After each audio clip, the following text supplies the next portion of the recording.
Bienvenue à ce podcast juridique. L'opposant sénégalais Ousmane Sonko a saisi la Cour de justice de la CEDEAO pour contester sa radiation des listes électorales qui l'empêchent de se présenter à la présidentielle de 2024. Cette radiation fait suite à sa condamnation pour diffamation et corruption de la jeunesse ainsi qu'à sa poursuite pour appel à l'insurrection et d'autres crimes et délits qui n'ont rien à voir avec cette condamnation. Ousmane Sonko a également été inculpé pour insurrection et conspiration contre l'État, ce qui a conduit à de nombreuses manifestations dans les rues des grandes villes sénégalaises dont Dakar. Or, les arrêts rendus par la Cour de justice de la CEDEAO ne sont pas susceptibles de recours. En effet, la Cour de justice de la CEDEAO est la juridiction suprême de la communauté économique des États de l'Afrique de l'Ouest et ses décisions sont définitives et obligatoires pour les États membres. Les États membres sont tenus de se conformer aux arrêts de la Cour de justice de la CEDEAO et en cas d'inexécution constatée par la Cour de justice, la Commission peut saisir la conférence des chefs d'État. Cependant, il est important de noter que les arrêts rendus par la Cour de justice de la CEDEAO peuvent faire l'objet d'une demande de révision ou de rectification dans les conditions prévues par le règlement de procédure de la Cour. Mais il semble que l'avocat franco-espagnol de l'opposant Ousmane Sonko, maître Juan Branco, n'a pas pris la mesure des enjeux devant cette Cour et son manque de délicatesse pourrait coûter très cher à son client. En effet, il existe des conditions requises avant qu'un avocat puisse intervenir devant une cour ou un tribunal. Cela s'appelle en droit la constitution régulière et doit être vérifié par la Cour ou la partie adverse avant tout débat. En voici 4 conditions générales. Être inscrit à un barreau, respecter les principes déontologiques, maîtriser le droit, être capable de plaider. Les avocats représentant l'État sénégalais ayant soulevé l'irrégularité de la constitution de certains avocats de Ousmane Sonko et le juge président voulant vérifier cette irrégularité à l'égard de maître Juan Branco, celui-ci a eu un comportement condescendant qui pourrait nuire à la suite non seulement au collectif des avocats de Ousmane Sonko, mais aussi à leurs clients. Suivez.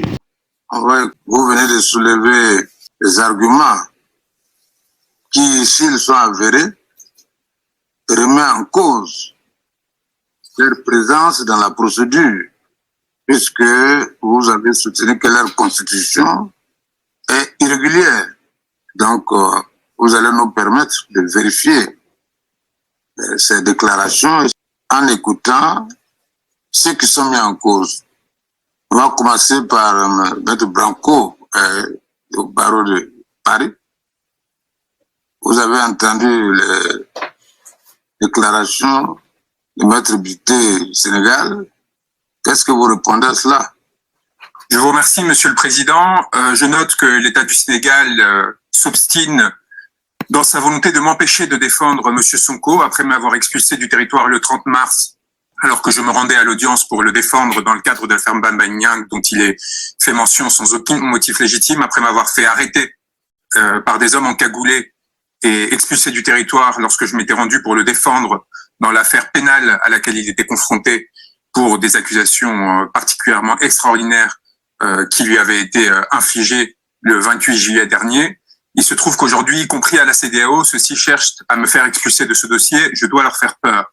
Je tiens à dire très simplement 2 choses. D'une part, la Constitution et l'élection de domicile sont parfaitement régulières dès lors que l'affaire que vous avez à traiter est directement liée à l'affaire de diffamation concernant M. Bamba Niang, dont il a été fait mention. Dès lors, la Constitution et l'élection de domicile dont il est fait mention auprès de mon confrère est valide pour la saisine de la CEDEAO, qui peut être considérée comme une instance qui vient justement traiter et intégrer cette affaire.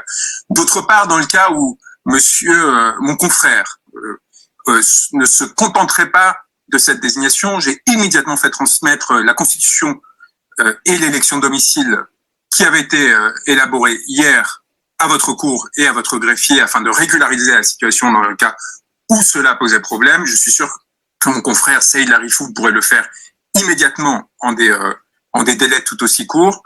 Je tiens à rappeler qu'on est dans une circonstance où l'on voit plaider des agents judiciaires de l'État sans robe, où l'on a vu tout à l'heure plaider quelqu'un qui n'était pas avocat. Il me semblerait grossier et inacceptable que l'on exclue des avocats qui sont parfaitement titrés mandat pour intervenir au prétexte de motifs procéduraux qui sont inventés à la dernière minute. Et nous reviendrons, j'imagine, sur la question des pannes d'électricité et du manque de générateurs qui semblent habiter l'État du Sénégal aujourd'hui. Alors, maître, la Cour vous remercie pour une plaidoirie. Mais la Cour voudrait attirer votre attention votre aimable attention, bien sûr, sur ce que vous dites et qui, à un certain moment, peut être interprété comme une injure à la Cour lorsque vous soutenez que vous êtes surpris de voir des gens plaider sans robe. Que voulez vous dire par là? Les États sont représentés par un agent qui peut se faire assister par un ou des avocats. Montrez-moi les chapitres ou l'alinéa qui interdit que les représentants des États, alors que c'est eux qui sont en charge du dossier, ils ne peuvent que se faire assister d'un avocat ou des avocats, ou il leur est interdit de parler dans la Cour. Je suis tout à fait d'accord avec vous, Monsieur le Président. Non, vous n'êtes pas d'accord avec moi, cette situation. Je suis tout à fait d'accord, je tenais simplement à indiquer non, que première précision. Dans ces circonstances... Première précision. Oui. Deuxième précision. Alors, je ne sais pas si vous connaissez un peu la nomenclature des juridictions. Comment pouvez-vous soutenir devant une cour communautaire, celle de la CEDEAO, une cour de défense des droits de l'homme qui se préoccupe de la protection des gens? Que le fait d'être constitué dans une procédure devant une juridiction répressive sénégalaise était valable comme constitution devant la Cour de justice de la CEDEAO. Là aussi, je suis comme vous juriste et je m'interroge sur vos propos. Alors, il faut éviter les sensationnels et il faut éviter la victimisation. Quand vous êtes devant une cour, plaidez en droit, c'est mieux. Ceci étant, la Cour revient vers vous pour vous demander est-ce que, oui ou non, vous avez écrit au bâtonnier de l'ordre des avocats de Dakar pour lui dire vos intentions de vous constituer dans cette procédure. De deux, est-ce qu'il vous a répondu par l'affirmative? Et de trois, s'il vous a répondu par l'affirmative, est-ce que vous avez fait le courrier ou pour déposer? Voici les trois questions que la Cour vous pose. Monsieur le Président, il a été évidemment signifié à mon bâtonnier ainsi qu'à mes confrères que je me constituais pour les intérêts de Monsieur Sonko. Vous avez la lettre que vous avez adressée au bâtonnier. Sauf erreur de ma part, Monsieur le Président, si je peux me permettre de vous répondre. Sauf erreur de ma part. Est-ce que vous avez sauf erreur de ma part, Monsieur le Président. Sauf erreur de ma part, Monsieur le Président. Il ne s'agit pas d'une. S'il vous plaît. Il ne s'agit pas d'un régime d'autorisation, mais un régime déclaratif.